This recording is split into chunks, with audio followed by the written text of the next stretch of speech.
Hi, good afternoon everyone. My name is Venus and we're our team MACPAC. Here are my teammates Kate, Janky, and Viviana presenting strategic brand management paper for MACPAC. And I'm gonna be discussing what makes up a brand, the importance of brand equity, and MACPAC's branding challenges and opportunities. I'm gonna introduce MACPAC first. It's a outdoor retail store originally from New Zealand, and last year it was bought by Super Retail Group for 144 New Zealand dollars. I put it here because we'll be discussing brand equity later. And MACPAC's positioning is this is from the new owner, Super Retail Group. They merged MACPAC with their existing brand then, Race, to position MACPAC as the leading outdoor and adventure specialist across Australia and New Zealand. So what represents a brand? They have two attributes. One is the tangible and intangible attributes. Sorry.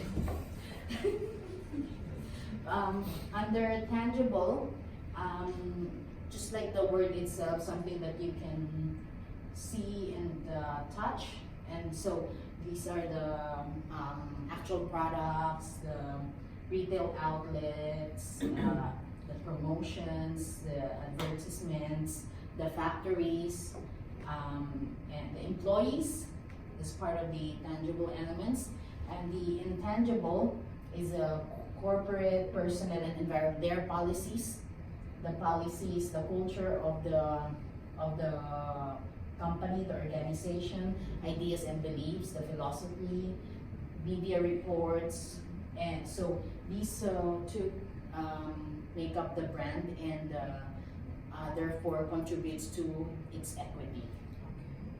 I'm gonna share with you a video clip regarding brand. So this not just for this paper, but for our role in the corporate world when we go out to look for jobs. Okay.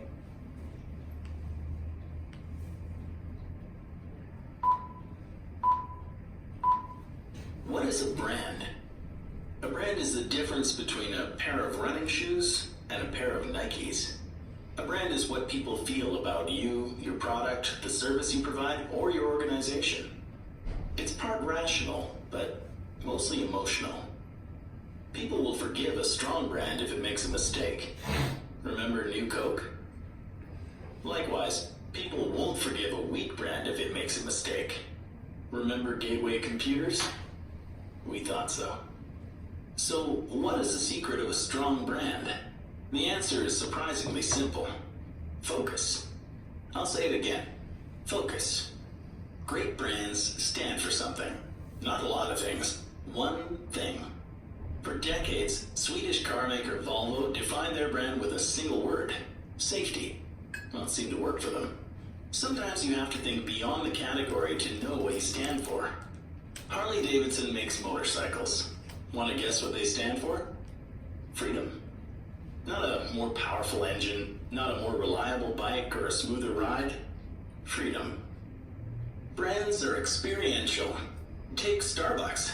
They differentiate themselves in many ways and offer a consistent brand experience in every Starbucks you visit. They even have their own language. Starbucks has created a unique community of coffee lovers that speak Starbucksese and are true brand ambassadors. It doesn't get any better than that.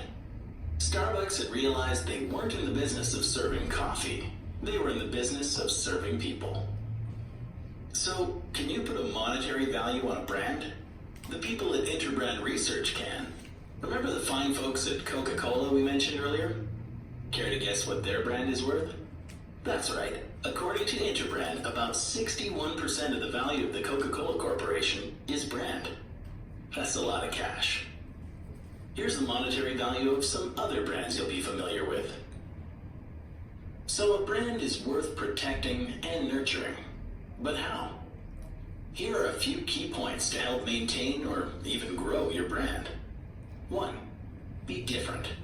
The world is filled with parody products and services. Make yours stand out. 2. Be vigilant. Don't allow your brand to do things it shouldn't. Don't be the gateway computers of your category. 3. Be relevant. The marketplace changes constantly. Make sure your brand keeps up. So, who really owns a brand? The brand manager? The VP marketing? Brands are owned by the people. It used to be a company would tell people about their brand. It was pretty much a one-way thing. Now, it is much more of a conversation. But don't worry, this instant feedback can be very useful. It gives you a glimpse into what's in the hearts and minds of your customers and allows you to take action when you need to. It can also help you stay focused, and that's a good thing. So let's recap. A brand is much more than your logo or the color of your truck fleet. It's something intangible. It's what people think of you, but mostly on an emotional level. Great brands are focused. They stand for something. Great brands are not just seen and heard, they're experienced, and in a way that is uniquely theirs. A brand can have tremendous value and should be treated that way. Keep your brand healthy by being different, vigilant, and relevant. And finally, never forget that people, your customers, own your brand. Listen to them, respect them, most of all, earn their trust.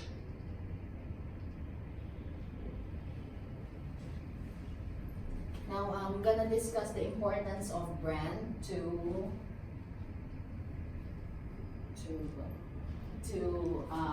its products, manufacturers, consumers, and brand managers. First, for products, like it is important because it is the actual product that the buyers are actually buying.